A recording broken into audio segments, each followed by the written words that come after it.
wetu.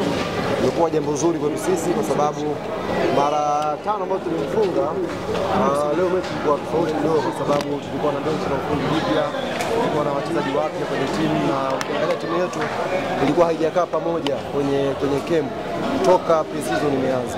Ratiba national team kama ilitupunguzia hivi ladha ya kujiandaa. Kwa hiyo somehow ilimpa mwalimu changamoto kuwaunganisha wachezaji ambao walikuwa kwenye national team na wachezaji ambao walikuwa kwenye camp yao. Kwa hiyo tumpongeze mwalimu, licha ya ugumu huo aliweza kuja na plani nzuri, plan rafiki ambazo zimethibitisha ubora na ukubwa na quality ya timu yetu.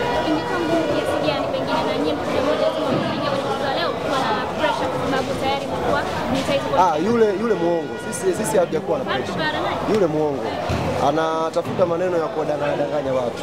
Young Africans huwa inaishi kwenye pressure yake yenyewe kwa maana ya kupata mafanikio. Yanga haijawahi kuwa na pressure kucheza mechi dhidi ya Simba Sports. Huu ni uongo ambao ameutamka hadharani akiamini kwamba anacheza mind game na Young Africans. Sisi huwezi kufanyia mind game za kitoto namna hiyo. Ni uongo. Sisi pressure yetu ilikuwa ni kubakia kwenye ubora wetu, sio pressure ya kumfunga Simba. Ilipofika sasa hivi Simba, hata tukitengeneza hawa steward wakiwa 11, tunapata matokeo dhidi yao. Na kuhakikishia kabisa. Ilipofika sasa hivi Simba, hawa steward naona tukawatengeneza 11 Benjamin Mkapa, wanashinda mechi vizuri tu. Wala hatuna pressure nao hao. Tofauti wa Simba mechi nao msimu. Hii ya mwaka huu ni mbovu zaidi. Hiyo ni fact zaidi. Wewe unabishana lakini ndio ukweli. Simba ya mwaka huu ni mbovu zaidi kuliko ya mwaka uliopita. Hii ni mbovu kwa sababu hata wapi hawana quality ya kuweza compete. Ndoto yangu ya kufikisha mara 10 furaha ya kumfunga Simba nazidi kuiona. Hii mara ya 6 zimebakia 2 kwa maana ya ligi zinakuwa 8. CRDB naomba wasitukimbie ziwe 9, alafu moja tutaitafuta hata ya sherehe ya siku ya kumfukuza Fadlu. Tucheze moja ya kupongezana kwa sababu alikuwa kwa sababu ya kumfukuza kocha, tumewapa leo. Wakishamfukuza tucheze mechi nyingine ya kupongezana sisi na wao. Sababu cha Diarra namna ambavyo alianza kucheza leo. Diarra hii ni quality yake. Kwenye mechi kubwa Young Africans tuna wachezaji wakubwa kusaidia kushinda mechi. Hii ni quality yake na ameonyesha utulivu mkubwa. Nafikiri anaendelea kuprove kwamba wote mnaosema Diarra anafanisha makipa wengine. Kwenye moment kama hizi Diarra huwa anaonyesha ubora wake. Kwa hiyo tunajivunia sana. Ni vile tu kwenye mechi kuna man of the match mmoja. Lakini pia Diarra alistahili leo pia kuwa man of the match. Kiwango bora kabisa. Lakini pia Duke Abuya alistahili pia kuwa man of the match. Azizi Ndambwile. Naomba nipige kwa niaba ya hao watu. Naomba nipige magoti. Leta tulikombe. Kwa niaba ya hao watu naomba nipige magoti ya kumuomba msamaha Azizi Ndambwile. Ndio. Tanzania hii ukiondoa Othman Idi Chuji, hakuna kiungo mwingine mwenye utulivu mzuri pale chini kama Azizi Ndambwile. Leo alikuwa anakaba, alikuwa anapasia, alikuwa anaendesha timu, anafanya tackling, anapanga timu yake vizuri. He is one of the best kwenye mchezo wa leo. Nimepiga magoti kumuomba radhi Azizi kwa ajili ya Watanzania wote. Nimepokea message nyingi sana line up ipotoka. Huyu vipi? Lakini amewaonyesha na mwalimu kaonyesha nini alikuwa anakiandaa pale Afrika kupitia Azizi Ndambwile. Naomba nisimame. Semaji turudi kwa Dombia. Ukiwaambia kusana Dombia leo tutavuta nao. Unajua ukizungumza ukweli.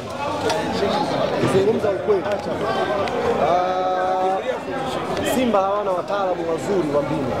Na hii ni fact nyingine. Miaka yote hii hapa tunawafunga secondary. Sijui huwa hawajui, sijui huwa hawaelewi, au sijui ndio ule usugu ambao wako nao. Second half lazima tuwagonge.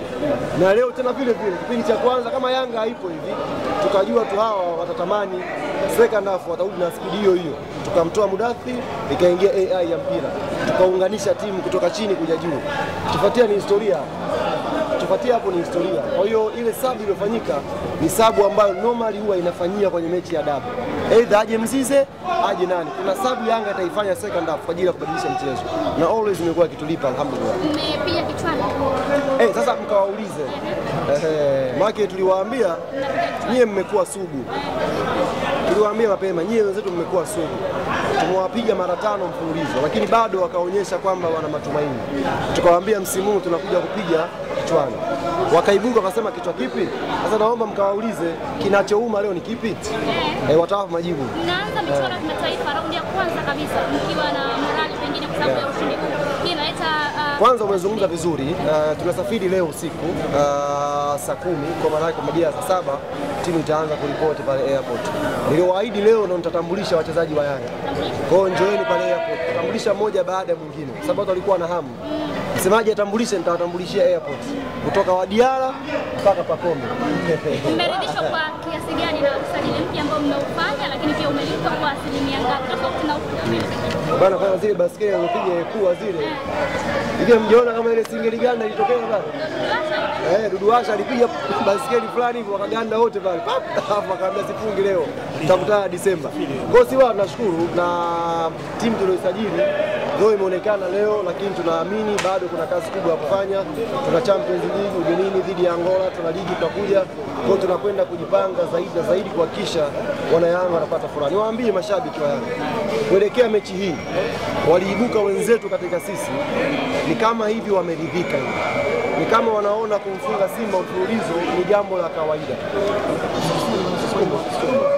Niwaambie wana Yanga wenzetu, kama wewe ni mwana Yanga damu, Simba hata ukimfunga mara 20 utafurahia tu. Hata ukipata makombe mara 20 tunafurahia tu. Tuache tabia ya kuridhika na mafanikio. Haya tunayopata haya ni madogo kuliko yale makubwa tunayoyaomba. Makubwa ni haya, makubwa ni Champions League. Kama hatuwezi kuridhika, tukawa na shukrani tukishinda ngao tukimfunga Simba, Mwenyezi Mungu hawezi kutufungulia kuwafunga Al Ahly huko mbele. Kwa hiyo niwaombe wana Yanga tutoe tabia ya kuridhika. Huyu Simba anatakiwa agongwe mfululizo. Yaani itakuwa ifike hatua mechi ya dabi ikitangazwa, humu tuje wenyewe tu uwanjani. Kuanzia mashabiki mpaka timu. Wasije hapo ndo tutastop. Hali imekuwa mbaya. Huo mtaratibu mkiwafunga Simba huo mnakuja suku kesho utaratibu. Sasa tunaondoka tunaenda Angola. Ndio shida. Lakini niombe wana Yanga ambao mtabaki Dar es Salaam, kesho kunyweni supu jamani. Huko kote tu. Kunyweni supu kesho. Unawaambia kuhusiana na timu yao ambao pengine wameamini imeimarika zaidi msimu huu tofauti na msimu uliopita. Yanga. Nimekwambia mtaani timu yake mwaka huu ni mbovu kompea na mwaka jana. Bora ya mwaka jana, mwaka huu ni mbovu zaidi. Hali moja ya maeneo ambayo mashabiki wa Yanga wamekuwa wakielelea sana ni pamoja na Champions League. Una neno gani la kuambia mashabiki wa Champions League? Mechi ya Angola na mimi nitafanya vizuri inshallah.